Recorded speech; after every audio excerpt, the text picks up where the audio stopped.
Oppenheimer exploded into theaters this weekend and blew away all the box office predictions. I'm going to let you know why I think this is the greatest film that Christopher Nolan has ever done right after this.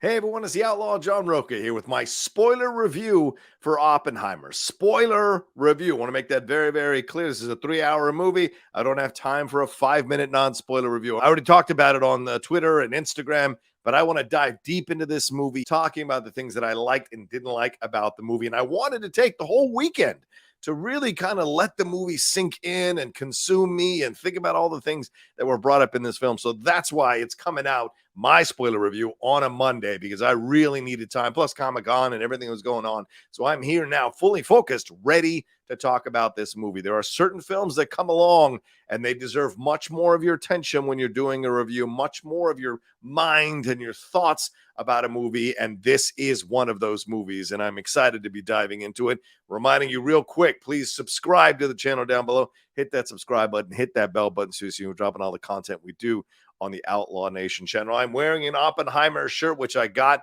over the weekend, so proud to wear it because this is a film that absolutely blew me away. I went to see it in regular format. I've seen it in IMAX format, and both times I left the theater just absolutely affected by what I saw, lost in thought by what was presented here in Christopher Nolan's script, and lost in how to process a man's life like this when you factor in all the things that were connected by his desire to become what he became and the price the world is still paying for the things that he did in the 1940s during that Manhattan Project. The first thing I'm going to start about when talking about things I liked about the film is the construction of the film. I like that we're going back and forth in time. Certainly we've seen that technique used a lot in a number of films and TV shows, but it is used so effectively with the right filmmaker or director or creator. And certainly Christopher Nolan does a wonderful job in Oppenheimer doing that. Oppenheimer's early years, when he's tortured by visions of the world that he sees, when he's tortured by visions of wanting to do more, when he feels so out of place. And then we see the Oppenheimer at the Manhattan Project, and we see what's going on with him during the Manhattan Project, the pulsating rhythm of the scenes as he's finding his power. He's also in command of some of the greatest scientific minds. He's astride his scientific kingdom during the Manhattan Project. And then we have the time later on, after the Manhattan Project has happened, after the bomb has been dropped, after he sees what his creation has wrought on the world, as he says, quoting that Hindu scripture, I am death, the destroyer of worlds. We see that be the thing that persecutes him in his later years as he becomes a staunch voice in the opposition of nuclear war and getting more weapons. So we see that. And then we have Strauss's confirmation, all in black and white. And we see what he's going through. And we initially think this guy is on Oppenheimer's side. We see his perceptions of what he wants people to believe, the narratives that he wants to throw out there to Alden Ehrenreich's young Senate aide there. We see what he's trying to say. And then when the twist happens, or trying to convey, and when the twist happens, man, it is a delicious twist. So well acted by Robert Downey Jr., which we'll get to in just a second. But I like that we're getting these 4 sections of the film interacting with each other, and that we're jumping back and forth in time through these 3 eras in Oppenheimer's life to give you a fuller picture of the man and what he was going through and who he was and what he was experiencing. And I really appreciated that. And of course, the jumping back and forth in time is all connected to Nolan's direction. And this is the greatest film he's ever directed. I think what he's able to do here and the construct that he's laid out is phenomenal, absolutely phenomenal. He's going next level here. This is him achieving David Lean level status with an epic biopic like this, really kind of bringing out the best of himself. Obviously, he's directed some incredible films, some awesome films, some crowd-pleasing films, some enjoyable films, films that make you think. But this, I think, is a cut above everything else. He's really taking on this character of Oppenheimer and fleshing out the world in the numerous decades where all of this happened so effectively. The pacing of the film is so well done here. And the performances that he gets out of all the main cast is fantastic, which we'll get to. But I really enjoy the performances he gets out of out of these great actors who are coming in for just a number of scenes, like Gary Oldman as Truman, or Tom Conti as Albert Einstein, which was a personal favorite, or David Krumholtz, right? David Krumholtz coming in. In my opinion, David Krumholtz is now in the older Ron Silver character actor phase of his career. And then Josh Hartnett. I know a lot of you probably haven't kept up on Josh Hartnett's career, but he was phenomenal in Penny Dreadful. It was a whole reappreciation of him as an actor. So seeing him coming in with this performance here, I think Lawrence is the name of his character, the last name of his character. His back and forth with Cillian is just fantastic. And he adds a nice, interesting human layer to the movie that I think is so essential. And he brings that out, Nolan does, in a lot of these actors who are coming in to play the characters that are fleshing out the world a little bit more and showing you all the different things that are happening. And then Florence Pugh, I mean, what he's able to get out of Florence Pugh, of course, she's a phenomenally naturally gifted actress, and seeing her make the most out of the limited screen time that she gets is just incredible, all through Nolan's direction and her natural talent as well. There's a sexiness to their interactions there, not just because they're nude in certain scenes, but there is a real kind of electricity. Also, I really appreciated that Nolan was unafraid to dive in to have this extensive conversation about communism. What a phenomenal surprise in this movie. You know, nowadays everyone is so afraid of the word socialism, or people are having these debates about theories and political concepts and all this kind of stuff. And here comes a mainstream film from a studio that is 3 hours long and spends a considerable amount of time in the early years of Oppenheimer laying the groundwork of his communist connections with the people that he cares about in Gene, with the people that he knows, certainly his wife Kitty, her ex-husband or former husband, his connections there to the cause there in the Spanish Civil War and the communism and all of this. And then we see that become a really big part of the post Manhattan Project era with the security clearance stuff, seeing Kitty going back and forth, talking about the communist stuff, that back and forth with her and Jason Clarke. I mean, we're going to get to that, but like that element of the communism that's brought up there, I think it speaks volumes as well. It's so fantastic. So just hearing the difference between American communism and the way it was imposed in Russia and what communism really means, hearing about the different ways and understanding that, yes, this was an ideology that was very much spoken about and talked about in the 1920s and 30s and 40s. And of course, that's what leads to McCarthy and his madness in the 1950s. But yeah, that was an ideology. So I appreciated the guts of being able to do that in this political climate, to have a really honest discussion about communism. They didn't shy away from his organizer tendencies, from his leftist politics. We see him trying to organize stuff in his own lab, much to the chagrin of Josh Hartnett's character of Lawrence there. We see that all being a part of this. And I think that's so, as I said, gutsy of Nolan to include that in the film and make it a big part of the film. And the scenes, also the direction he has with the scenes between RDJ and Alden Ehrenreich, who both do wonderful jobs. You're just there back and forth interactions, the way he's moving the camera in black and white, leaving that all black and white, I thought was genius as well. Because what's he trying to say? Was it an irony thing that not everything is black and white? I know you may think things are black and white. Certain people are good and certain people are evil. It's actually ironic that it isn't that way. And I wonder if that was maybe an element of why he did it this way as well. So I appreciated that. And I love the fact that in those security clearance scenes, we feel the claustrophobia of those scenes, right? The way he shoots it, the way he places the camera, the room that he puts it in, it's very suffocating in certain moments. And to have the characters right to the left of the person testifying in frame and in focus, so that you see their reactions to the things that are happening. They're not overt reactions, but you see them consuming these testimonies, both positive and negative, about Oppenheimer. And especially that scene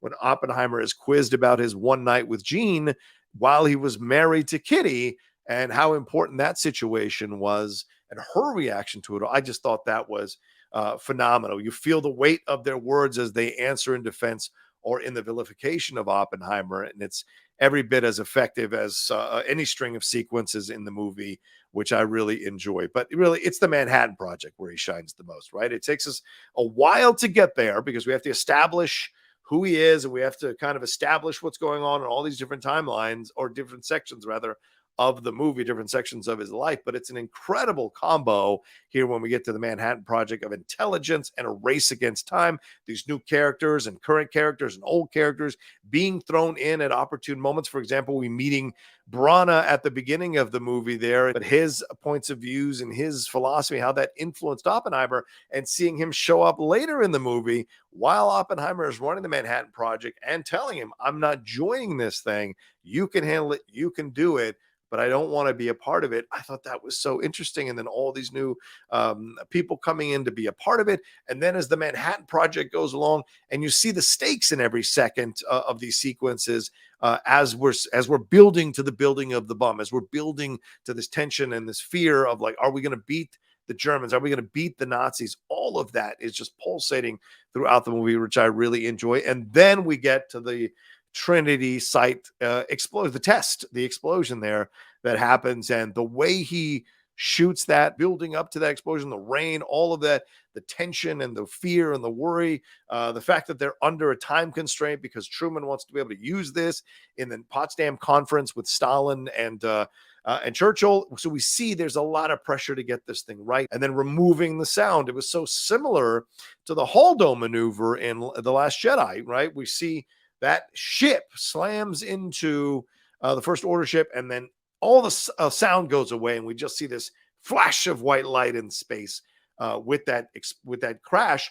And here, the same thing, the explosion, and we see the sound disappear for a little bit, for a few seconds, and we grasp the size and the enormity of what's happened here. So all of that, just phenomenal stuff by Christopher Nolan as a director. The cinematography here from Hoyt van Hoytema is stellar as well. From the intimate, quiet, claustrophobic moments of the security clearance hearing to the expansive Senate confirmation hearing to the Manhattan Project that I just laid out, and the way he shot the explosion, or the test explosion that happens there at Trinity, and even the sexy scenes with Florence Pugh and Cillian Murphy. There are scenes there where they're sitting there nude, the way it's shot, the way it's framed, the color scheme of it all. It's just luscious, just really luscious, the way he's able to bring that out throughout, and the sweeping shots that we get, all of that, and the cinematography just works so well as well. And Ludwig Göransson's score, he is quickly becoming someone that so many of us look forward to hearing his music for any movie. It is so well done here. I caught myself being thrust along by the movie because of Göransson's score, both in the subtle moments as Oppenheimer is putting the team together and assigning them their duties, and the pulsating beat as we get to the time running out on trying to get this test at Trinity to happen. The pulsating beats of that is so well done. It reminded me a little bit of Johnny Greenwood's score for There Will Be Blood, when things are going towards the explosion of the oil out of the ground. We see those cuts in the editing, but also the cuts in the music that I think work really well as well. It permeates throughout the movie, through every scene of the film, and carries you along. All right, so let's get into the acting. I've left it to the last part of the review. Usually it's the first part of my review whenever I do anything. For those of you who watched my reviews for quite some time, at this, I got to get into the acting here simply because it was all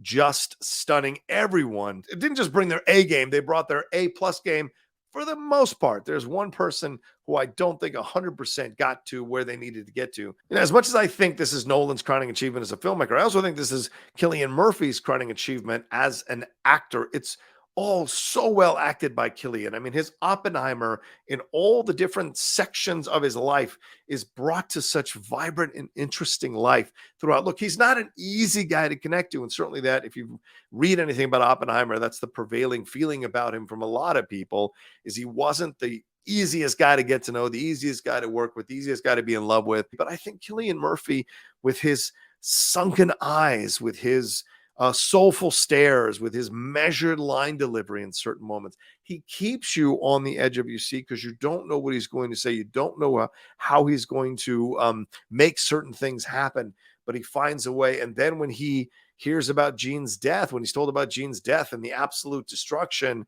that is within him there, when Kitty finds him and kind of slaps him into sense, is incredible. And when we get to the late years, I think Cillian absolutely kills it as well. We see the consequences of his decision. Certainly that scene in the gym, which is also a highlight of Nolan's direction, the kind of vibrating things that are happening as he's delivering this speech at the gym, where everyone is cheering him on and he feels like he's having an out-of-body experience, is numb to all of this. And we see the charred Japanese body, and we see that this is all going to hang over him and affect his conscience and be something that he carries with him like a burden for the rest of his life. And look, he died at 62 years old.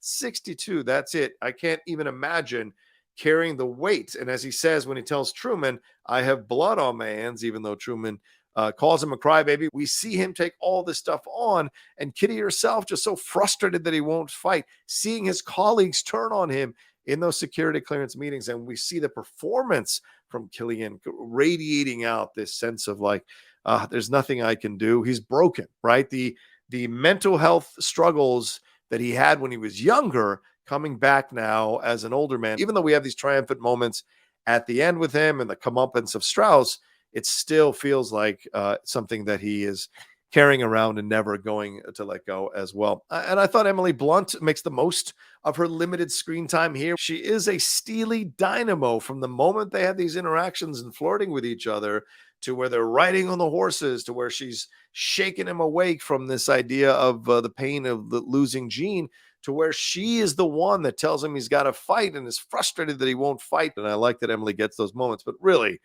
it's the scene with her and Jason Clarke that is the highlight of her performance. Jason pulls out all the moves that a prosecutor will pull out, and a wonderful job on Jason Clarke as well.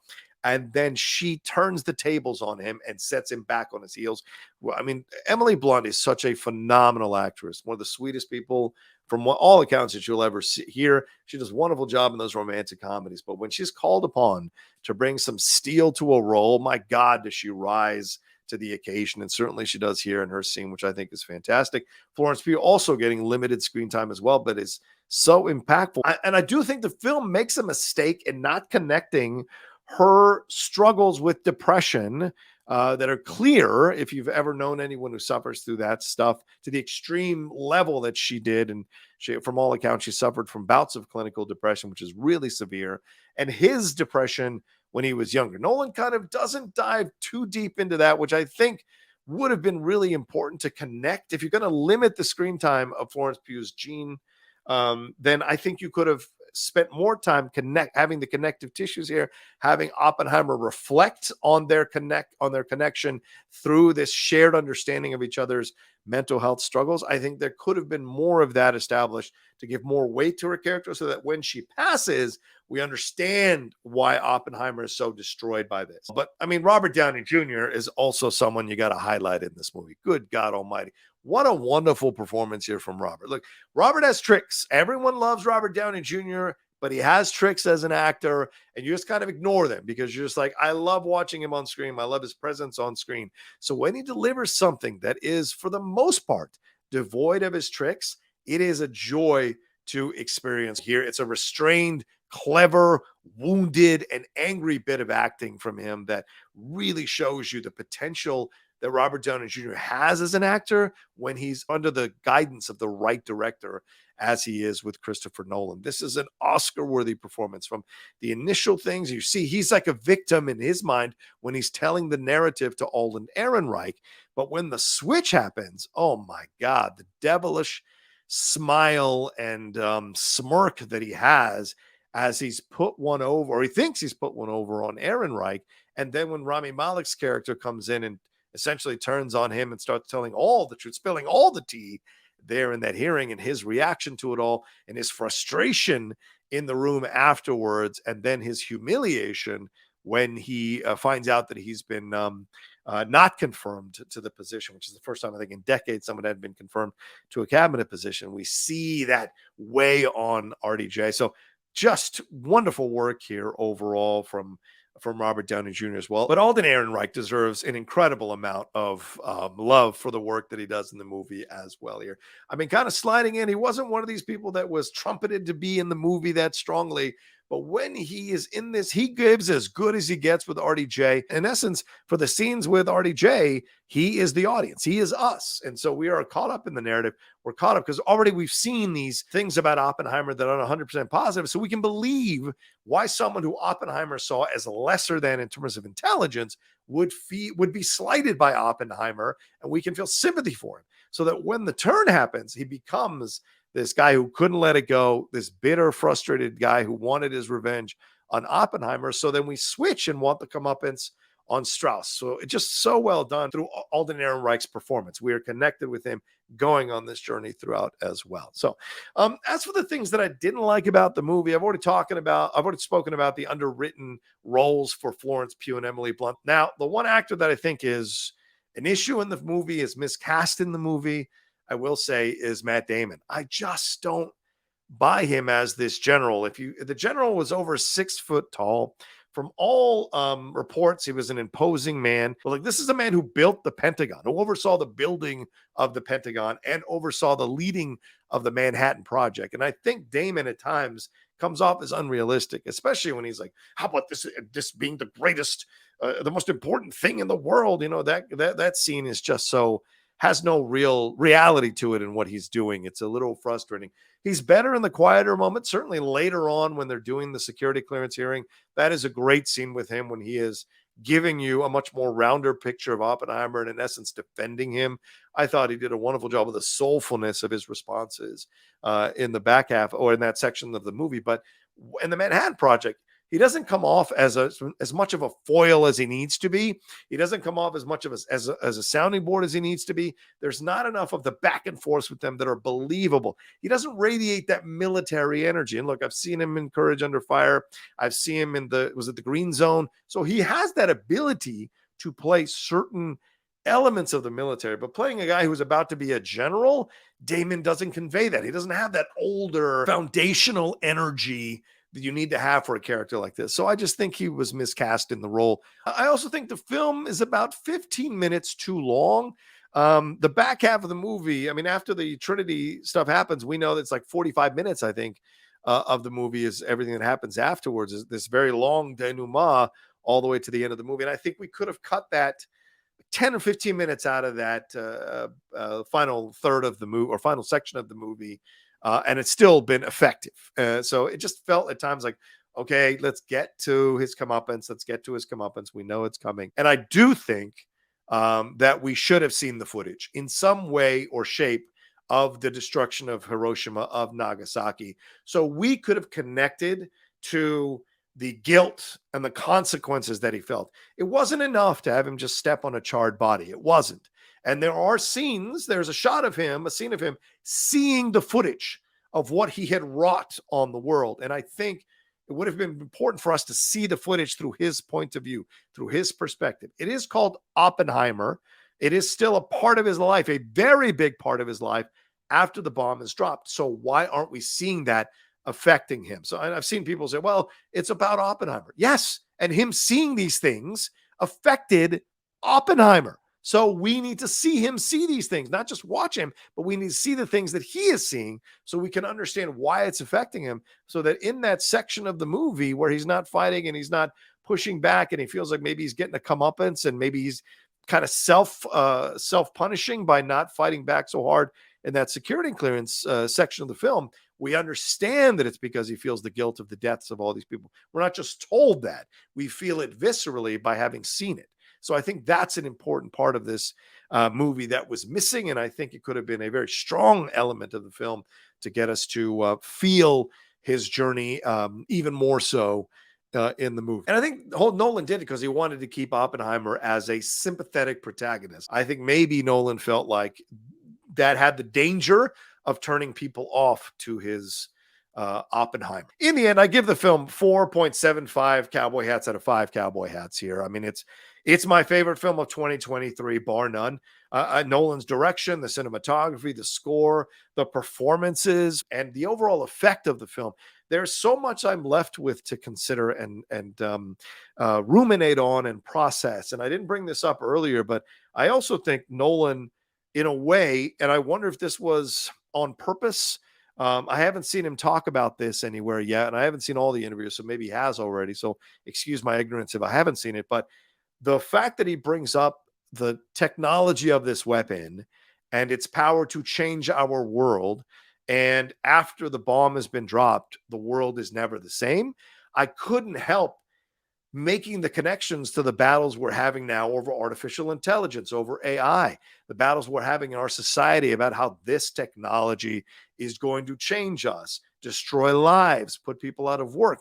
Yes, it'll make our lives easier in certain ways as well. So, and people argued that the bomb saved soldiers' lives, American soldiers' lives, or Allied soldiers' lives. And Oppenheimer, we see him kind of rationalize the bomb as a way of maintaining peace. And I think that you couldn't ignore the correlations to artificial intelligence and its ability to ruin thousands of lives while it also makes lives easier. They're really threatening the balance that we have in our world. So I like that that was a really powerful element of the movie as well. So overall, just like any great epic, any great film, there is much to ruminate on, much to enjoy. All right, well, that's my extended spoiler review. I'm sure I talked ad nauseum for some of you all a little too much, but hey, it's me. I'm going to talk.